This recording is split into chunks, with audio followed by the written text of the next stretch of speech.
Welcome to the place where we learn about and learn from the leaders in our field who are powering creativity. I'm Aaron Dworkin, and this is Arts Engines.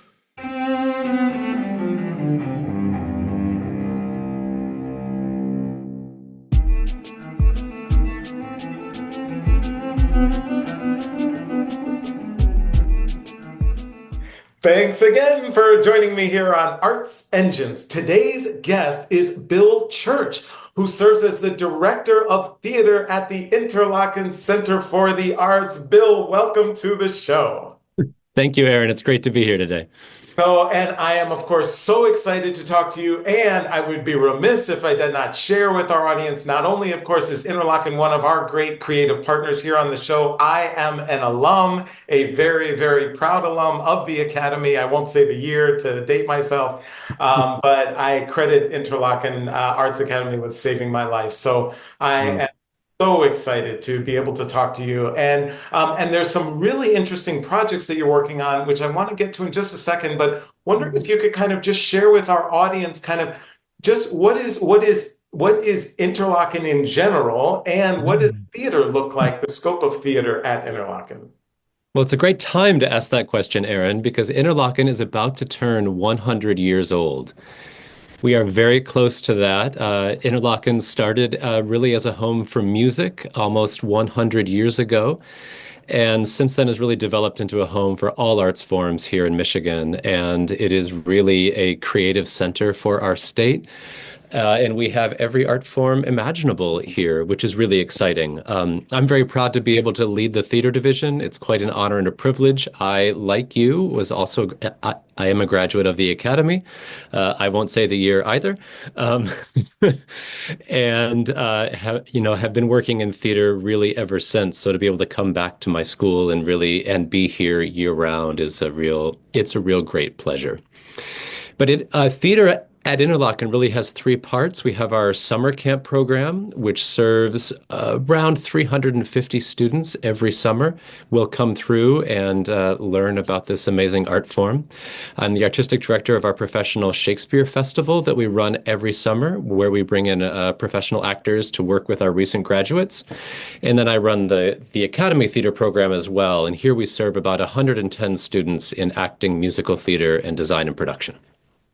Absolutely fantastic.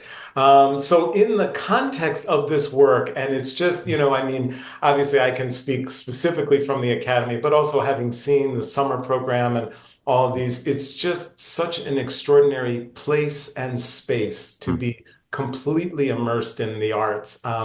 And so as you do that work, obviously things are important. Inclusiveness is important. And there is a major initiative related to, and I won't say the whole long name, I'll let you, but relating to young audiences in theater, and wondering if you could just share a little bit more about this, which is incredibly important work. Yeah, thank you, Aaron. This work that we're engaging on here was all started by Jose Casas, who teaches playwriting at the University of Michigan. And he writes frequently for Theater for Young Audiences. And one of his observations, discoveries, is that this was not a space with a lot of inclusivity. So Jose has worked very hard to create a national network and the largest partnership ever in our field to get original plays that feature BIPOC superheroes written for theater for young audiences. So this is to bring in a younger generation. Some of these performances have already begun. They started in Hawaii at a children's theater in Honolulu. There are over 25 arts organizations and over 20 playwrights working together for this work as part of this national initiative. And I'm really pleased that Interlochen is the only high school involved.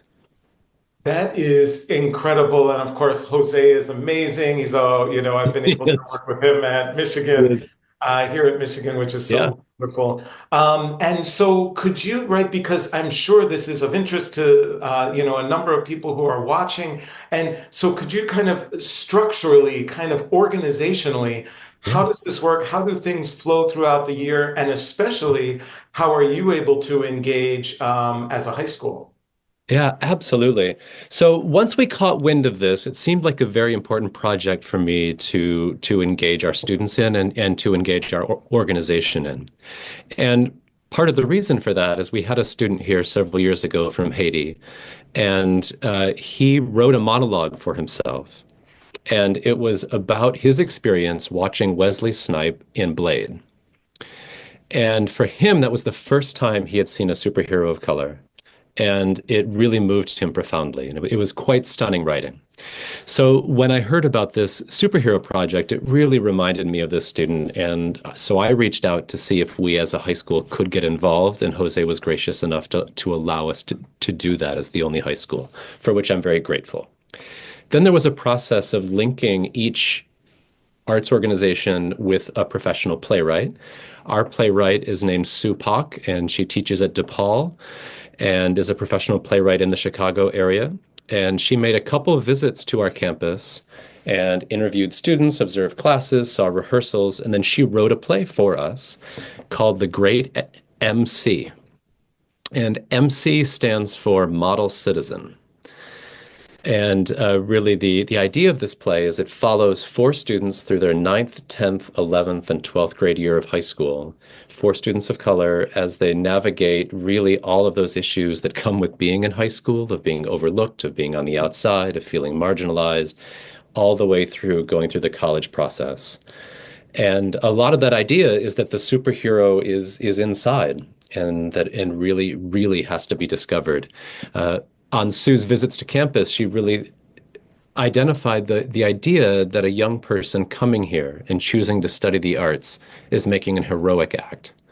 And that was really a huge part of the germ of her play.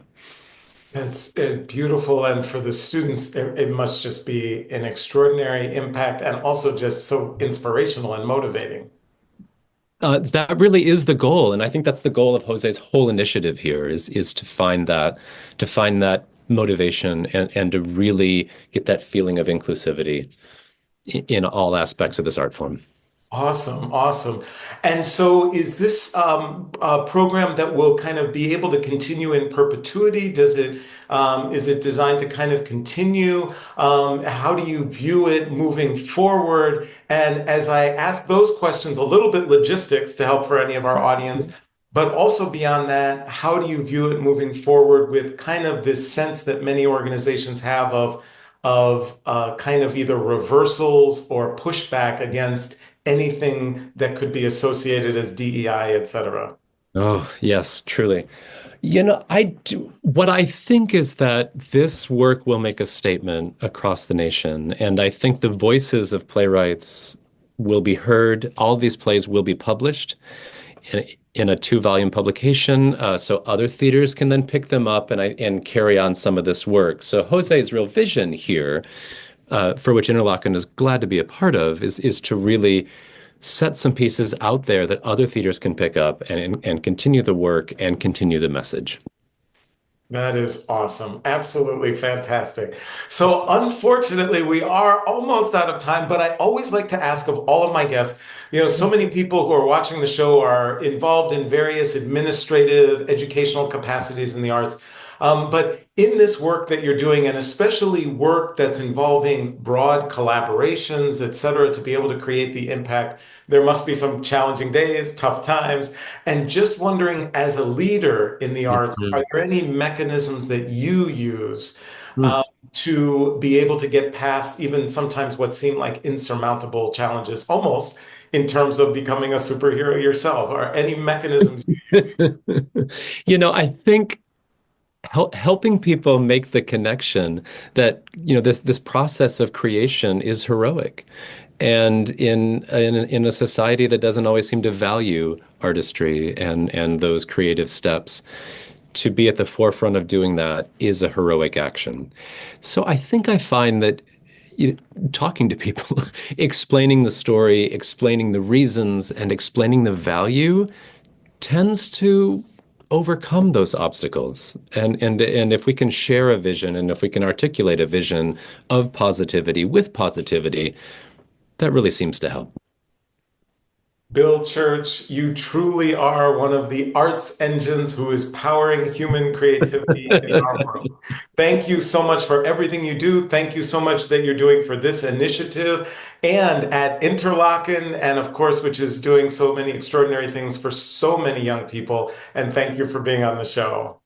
Thank you, Aaron. It's great speaking with you.